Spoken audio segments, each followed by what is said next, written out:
In series 78, we got in 1 Kings chapter 11, what are foreign women?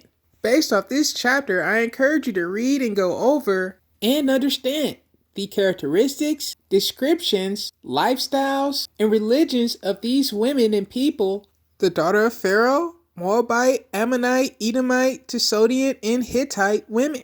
Another key point here is verse 2, from the nations of whom the name of God has said to the children of Israel, you do not go into them, and they do not go into you, for they shall certainly turn away your hearts after their mighty ones. Is this giving rules and standards for dating and marrying? Remember 2 Corinthians chapter 6, verse 14, do not become unevenly yoked with unbelievers. For what partnership has righteousness and lawlessness, and what fellowship has light with darkness? And also 1 Corinthians chapter 7, starting in verse 14, for the unbelieving husband has been set apart in the wife, and the unbelieving wife has been set apart in the husband, otherwise your children will be unclean, but now they are set apart. I also encourage you to read this chapter, and in verse 16, for how do you know, O wife, whether you shall save your husband, or how do you know, O husband, whether you shall save your wife? Why did they get married? Do you need to rewind and go back to the previous verse? Remember in verse 2, but because of whoring, let each one have his own wife, and let each woman have her own husband.